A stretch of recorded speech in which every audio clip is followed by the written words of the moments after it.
Okay, so you've asked me, what is dyspraxia and what issues cause from dyspraxia and what organizations dyspraxia is coming into contact with. The Dyspraxia Foundation, it's known as developmental coordination disorder. Otherwise, and older readers may recognize or understand that it's called a clumsy child syndrome. I come from that sort of era where I used to say, well, I used to go bump in the night and bump in the day. And always, and as certainly as a child, I found that growing up, I was given a tape measure at one stage, and I used to measure everything, absolutely everything. Wow. And now I even do it mentally, as I used to measure spaces. So I'm very conscious of, I'm very aware of spaces. Do you touch things as you go into a room? Do you sort of feel your way around Yes, the room? I'm always touching things, and I'm always tactile.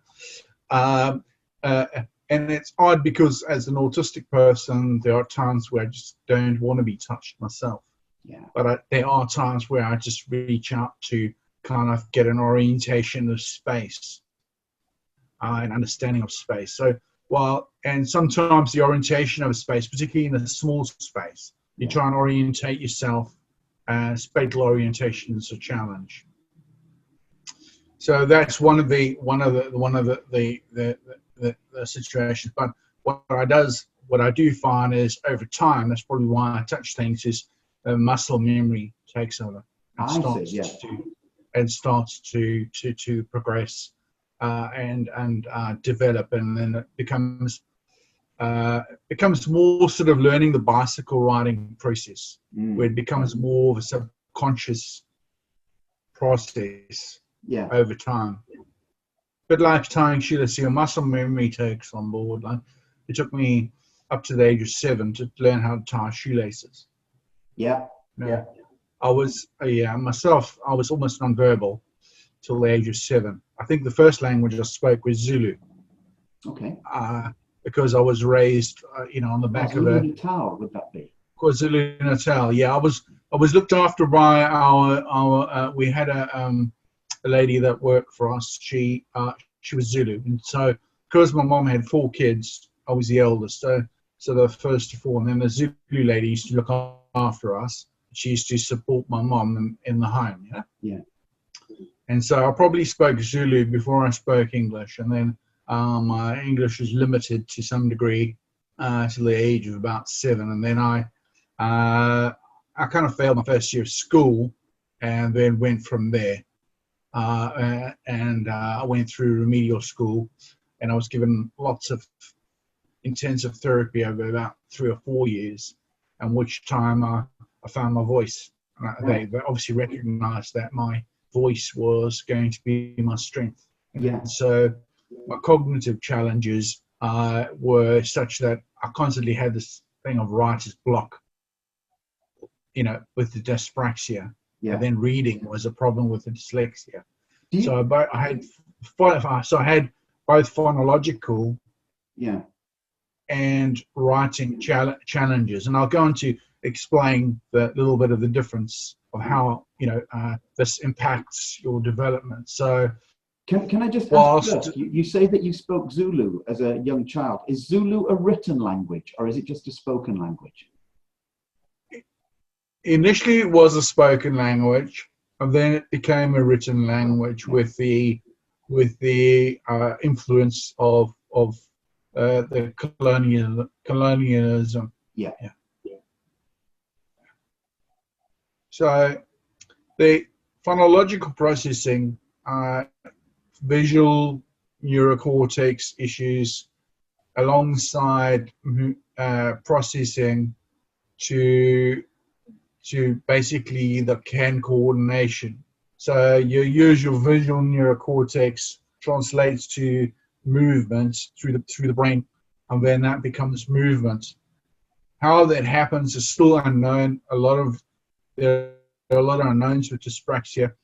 We know that there is between the visual motor cortex and the actual visual processing that happens for motor cortex is still a lot of unknown. We are only getting into it now because we have MRI scanning and processing and diagnostics. So as we get to understand further MRI diagnostics and brain chemical processing, so there is this whole science that's being developed about neurochemical imaging and how the brain actually functions in terms of neurochemical imaging and MRI processing. And so I expect to learn more about that over the next 10 years as that understanding develops. Yeah.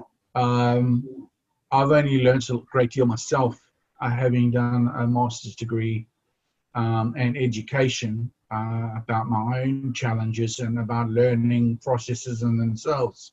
Yeah. I think understanding in that context and why you operate the way you do certainly was some of a mystery to myself and others. And I just accepted that I was a different operating system, Linux, Ubuntu, and I was trying to integrate with Windows 2010 in some fashion or other. And that was largely, there was a system, education system that really kind of fit into this bell curve that only catered for about 80%, of which Amanda Kirby's done a lot of work on. Yeah. And which I'm also looking at the moment myself in terms of studies with processing and how people accept neurodiverse people into further education post 16 into 24, which is my area of interest at the moment in HE academia. I was looking at a statistic recently that said that whereas there may be between 10 and 15% of the population with dyslexia or related conditions, only about 5% of people in higher education and further education have got dyslexia. And so the chances of getting to that stage of education are very, very, very, it's harder to get up the education ladder. Yeah. It is, and that's a systemic issue. It's not a person issue. Yeah. My belief that is, if you embrace the social model of inclusion, the social model of disability, right through the educational system itself, right from school, right through to HE. And my understanding is that a person is less likely to have had a good experience with learning earlier on, and thus subsequent to that, they're less likely to engage in a HE format, simply because of that poor experience. Yeah. So academics and employers today have a social responsibility as well as a moral obligation to really look at inclusion in a new light and stop working in silos and form a community of practice and shared practice, and to do so also with the money as well. Because well, I was thinking that this we talk about moral responsibilities and social responsibilities, and everybody likes to talk about this. But in business, surely the big responsibility that people have is to the shareholders. How is it possible to convince them in financial terms? Well, because wealth it cannot exist in silos. Yeah. It has to have a root and fruit basis. Yeah. It has to have a developmental pathway. We see that going forward, what happens with our economic system in the UK, we developed a system where only banking and the service sector was valid through the Thatcher era and through through the following eras that followed. And when the banking system collapsed, it was down to the public purse to prop it up. Now, if you had not so much of a service sector and where Blairism hadn't taken over the idea that universities then were the salvation and the service sector was the salvation of the future economy, and where you're completely forgotten about all your tradespeople, all your engineers, all these sorts of specialized crafts and skills that somehow created the fabric and the environment around you. I remember when they started their building projects and massive legacy projects, like, you know, you're waiting 6 to 8 weeks, maybe 3 or 4 months for a bricklayer. Yeah, yeah. Waiting 4 months to get your kitchen installed. And so the idea is that that non-academic disciplines, as it were, non-service, non-academic disciplines, they're devalued, and therefore, I suppose, non-academic routes through the schooling system are also devalued. Very much so, and for whatever reason, the FE sector was devalued completely. Yeah. It was called the Cinderella sector for some reason. If you went in there, it was because you didn't academically achieve, or you had a poor system. And this has been my argument for a long time, is where that should never be the case. The school, and what I'm currently studying and looking at the moment is and I've got a developmental pathway that I've developed in terms of what does that look like from the world of school transitioning into the world of work, in particular for neurodiverse individuals. And the reason for that is because neurodiverse individuals have a particularly hard time with transition in itself. Yeah. And so they're often a step behind those who wrote learn. Yeah. Yeah. Yeah. Who wrote learn, who are happy to tick a box, who perhaps not as creative, who need a creative stimulus. And neurodiverse people need more of a practical, creative stimulus and outlets in terms of their own development, instead of one fixed pattern of learning. Yeah. You know, Ken Robinson, as which you and I know, really spoke about this pathway. And today we're seeing the outcome of it. He was a prophet.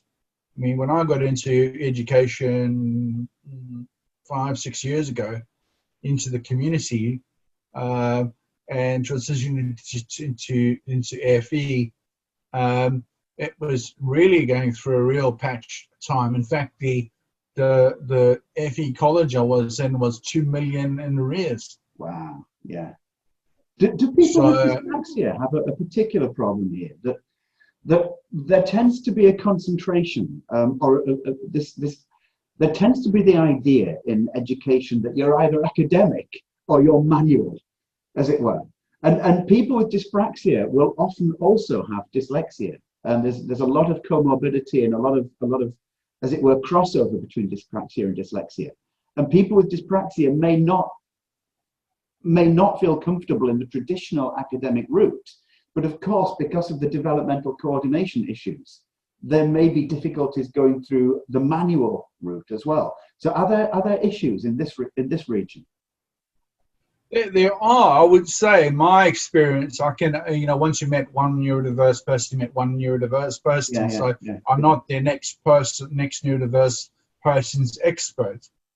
So probably the best is to talk from my own experience. And certainly when I started out in the world of work, it was very confusing. Unfortunately, at home, I'd started working on motorcycles and cars and all of that because of my own interest in mechanics. And I had so I built up some muscle memory in terms of how to use tools and that sort of thing. But fundamentally, when I went through technical school and all of that kind of thing, there were things that I was very good at: spatial analysis, the meta narrative, whereas some kids couldn't get it. I was very analytical and constantly aware of my space, constantly aware of things, and I had to study people. I had to learn about people. So I made a study of people.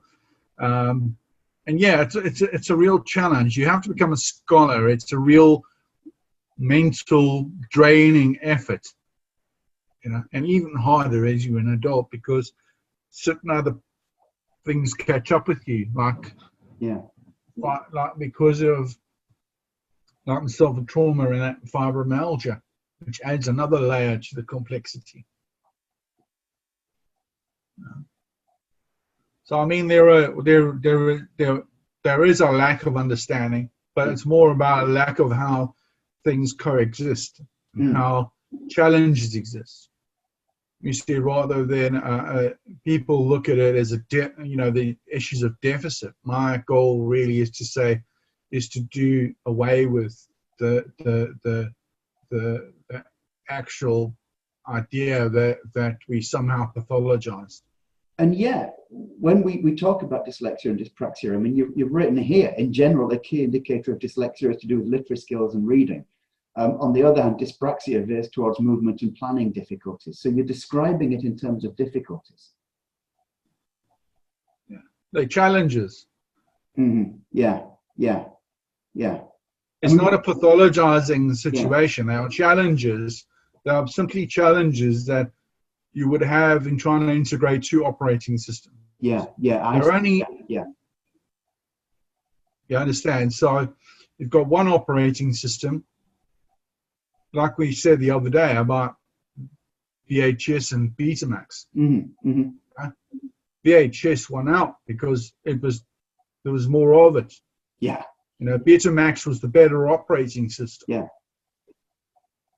So it's a system, my view, in a social model of disability, it's a systemic issue, not a person's situation. If you had to look at a field of flowers and there was a daisy that a little bit was, flopped over a little bit, but it was a daisy nonetheless.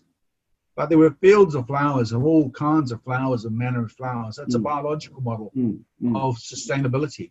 You know, they're all a variation on the theme of the experience of being flowers. And my key statement has always been we're all in a variation on the theme of the experience of being human. Yeah. The challenge being is that the systemic issues were created by bankers and huge oligarchs and people that wanted an education system to build factories, to build banks, to build wealth. And now we're entering, as we talked about the other day, we had in 1990 2.0. 2020 we're in 4.0. Yeah. And the exponential thing is that we're not able to keep up with an educational system. Yeah, the educational system is very monolithic. Yeah, very, very much so. And we're living with this system that isn't able to keep up. We're no longer adapting to the current needs of the populace and where we're going in terms of 4.0.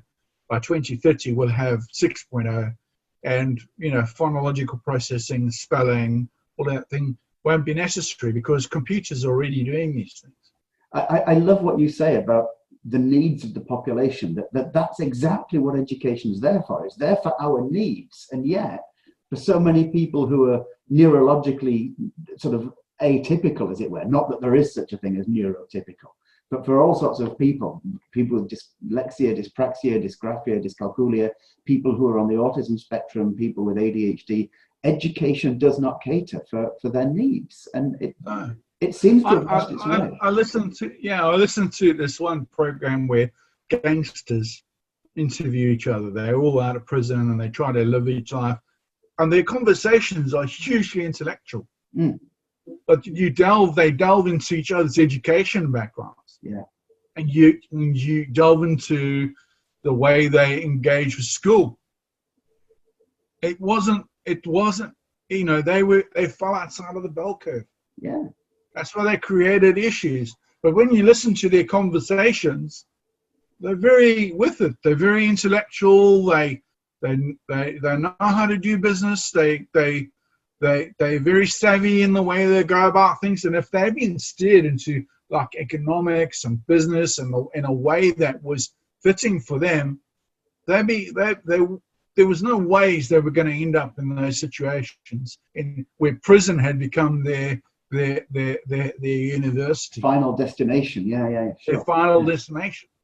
And it's so necessary. And this is a point that a huge population of neurodiverse individuals ends up in prison or in mental institutions. Yeah. For that simple reason that the systemic failures in social model doesn't cater for them. Yeah.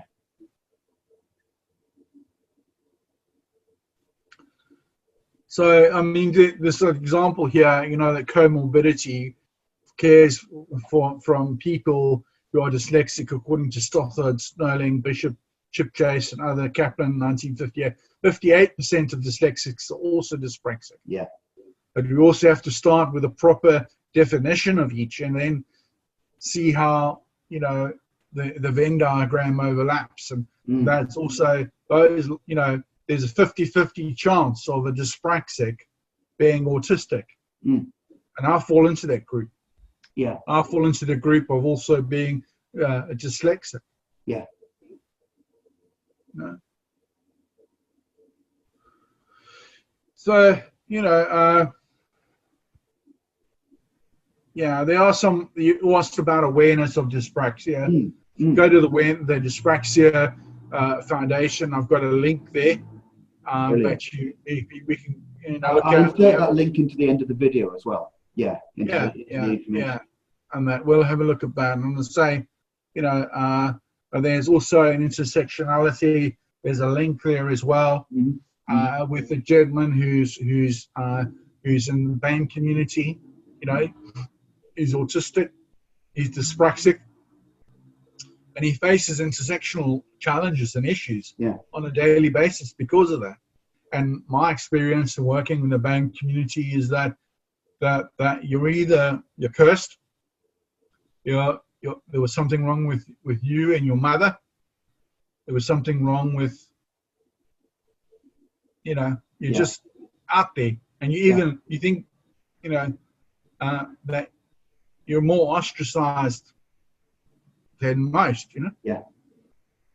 Yeah. So integration is exceptionally challenging. In fact, in the BAME community particularly, it's exceptionally difficult to get there. And I used to work with autistic folks in the BAME community and trying to place them into work. And that was the hardest time I had trying to get people into work. Yeah. Folks just didn't even get it, even well-known companies. Yeah. Fortunately, some of those companies have moved on and have got folks in the BAME community on board and working, you know, either in catering or in the background or you know, stacking shelves. But ultimately, we want to look at the talents that people bring to the business, not just their deficit. And I think if you employ people with a deficit model to tick a box, I think you're there for all the wrong reasons. Absolutely. You know, my interests are really to look at like what Amanda Kirby's done with Do It Profile and say, well, okay, what characteristics do you have? And then also a developmental pathway like PAGS. A PAGS factualist characteristics and says, all right, well, this is where you start. This is how you are. This is where you end up. And this is your on a strengths-based psychology. I mean, I've got to say, I think Professor Kirby and the Do It Solutions and the PAGS Profile people, they're doing excellent work. I agree. I agree, and that's why I endorse them. Because I can see how they work together, and my goal really is to see how those two pathways and those situations work together in the future. You know, and for that to be recognized, say a huge uptake would be the DWP. Now, my goals really, the idea is that the DWP develops a learner passport. Similar, the technology is there, like a driver's license. Yeah. a learner passports or a bank card, smart bank cards, Yeah. with all your information on it. You go to any job, you punch in your secret passcode, your CV pops up, all your learning pops up off a database in the cloud, you know?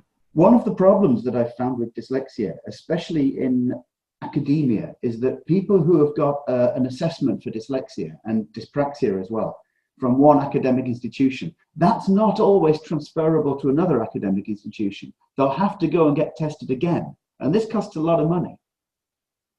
Can I? Yeah, well, this is where the deficit model comes in. And It's really about money, and it's about money. Yeah. You know, ultimately they've got a coin and they've got an vested interest, and particularly about something I fought against.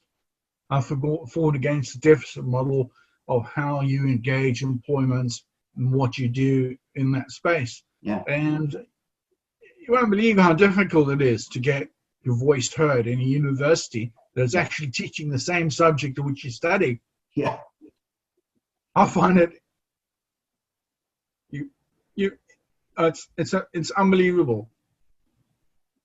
I know. I'm at a university at the moment, and on the one hand, there is, at least on the surface and below the surface as well, being fair to them, a desire to do the right thing.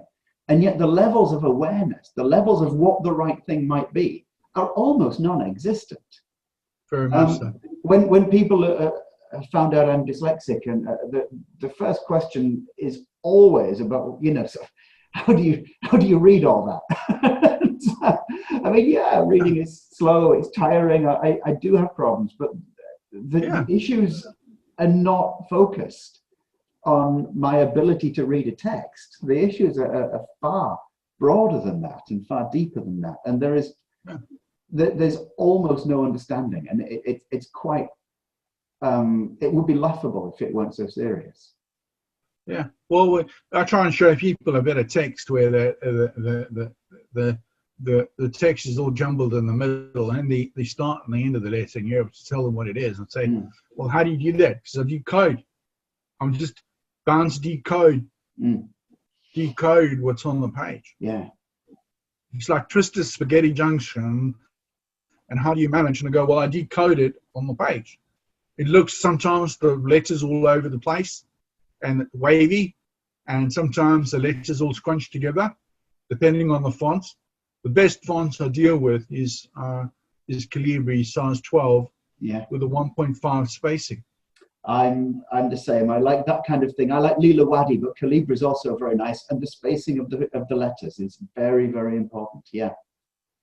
Can I ask you one final thing? Would it be okay to ask one final thing in this final section of anything else we can bring up? You come from South Africa originally. That's correct.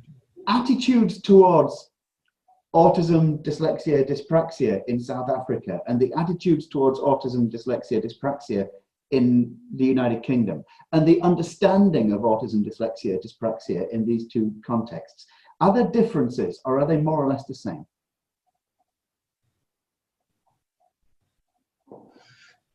It's difficult to say. It's you're already stretching my memory somewhat. I mean, I think that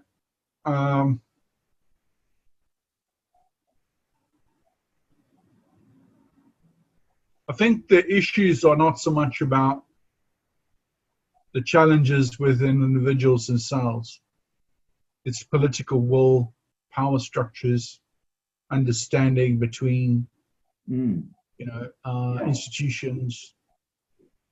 And I think those are more the problems or challenges really than the individuals themselves. Yeah. So I think that systemic failures are what bring on further challenges for the individual. Yeah. And I think that's the same there as it is here. It's what I call kings in their kingdoms. Yeah. Yeah. You know, I'm the authority. You're not the expert. Yeah. Yeah, there's a lot of jealousy around these areas. Yeah, there's a lot of well, you know, yeah, well, I call kings in their kingdoms. Yeah. There isn't this recognition of what developmental pathway, what I call root and fruit, and that really the future of any social model is a developmental pathway, root and fruit, and holistic and person-centered approach. Yeah. Thank you so much. Person-centered approach, holistic. Speaks to us all, I think. Yes, and you know, as I mentioned to you the other day, you know, we have to take the whole gamut of society, accept it for all its potentialities, and accept those differences and look for the strengths.